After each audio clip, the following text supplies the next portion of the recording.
ఢిల్లీకి వెళ్లకుండానే కేంద్రం నుంచి రావాల్సిన నిధులు రప్పించడం కోసం చంద్రబాబు వ్యూహాత్మకంగా అడుగులు వేస్తున్నారు. ఎంపీల ద్వారానే జరగాల్సిన పనులు జరిగిపోవాలని సీఎం ప్లాన్.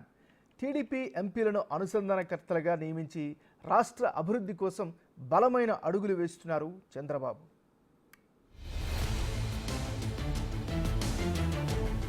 45 ఏళ్ల రాజకీయ అనుభవాన్ని చాలా వ్యూహాత్మకంగా వాడుకుంటున్నారు.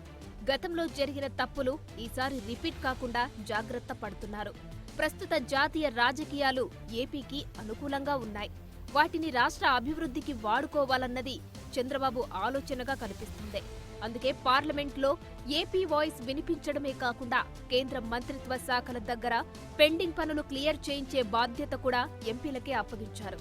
కేంద్రంలో ఏపీ రాయబారులుగా ఎంపీలను నియమిస్తారు. ఒక్కో ఎంపీకి ఒక్కో మంత్రిత్వ శాఖ బాధ్యతలు ఇస్తారు. ఆయా శాఖల నుంచి ఏపీకి రావాల్సిన నిధులు, పెండింగ్ పనులు త్వరితగతిన పూర్తి చేయడమే వారి బాధ్యత. రాష్ట్రానికి కేంద్రానికి మధ్య సమాచార లోపం లేకుండా చంద్రబాబు జాగ్రత్త పడుతున్నారు.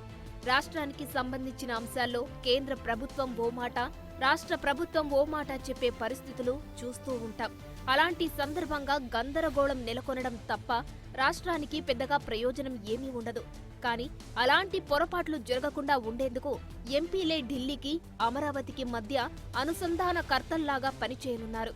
ప్రతి ఎంపీ తన పరిధిలో ఉన్న కేంద్ర మంత్రులు, ఆ శాఖ అధికారులతో పెండింగ్ పనులు, బిల్లుల గురించి మాట్లాడాలి.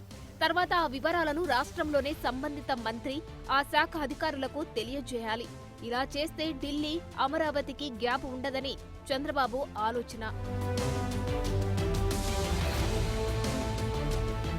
ఎంపీలను కేంద్ర మంత్రుల దగ్గరకు తీసుకెళ్లి రాష్ట్రంలోని సమస్యలపై వినతి పత్రాలు ఇప్పించడం, ఆ సమస్యపై చర్చించడం లావు శ్రీకృష్ణ దేవరాయల బాధ్యత. టీడీపీ పార్లమెంటరీ పార్టీ నేతగా ఉన్నారు కాబట్టి ఆయనకు ఆ బాధ్యతలివ్వనున్నారు. తోటి మంత్రులు, అధికారులతో సంబంధాలు పెంచుకొని రాష్ట్రం సమస్యలను పరిష్కరించడం కేబినెట్ మంత్రి కింజరాపు రామ్మోహన్ నాయుడు బాధ్యత. ఈ నెల 22న కేంద్ర బడ్జెట్ సమావేశాలు ప్రారంభం కానున్నాయి.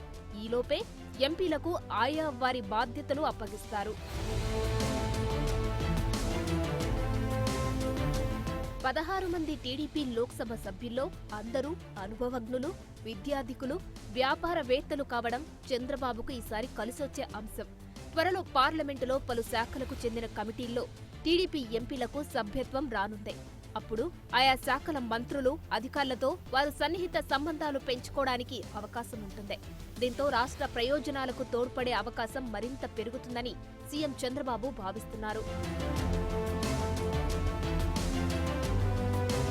మరోవైపు డిప్యూటీ సీఎం పవన్ కళ్యాణ్ కూడా జనసేన ఎంపీలకు దిశానిర్దేశం చేశారు. రాష్ట్ర ప్రగతి కోసం, మానవ వనరుల అభివృద్ధి కోసం పార్లమెంటులో చర్చించాలని సూచించారు. టెంపుల్ టూరిజం, ఎకో టూరిజంపై దృష్టి పెట్టాలన్నారు పవన్. దీంతో పాటు ఎన్డీఏ కూటమి వాయిస్ వినిపించాలని చెప్పారు. మొత్తానికి ఓవైపు చంద్రబాబు, మరోవైపు పవన్ రాష్ట్ర ప్రయోజనాల కోసం ఎంపీలను సిద్ధం చేస్తున్నారు.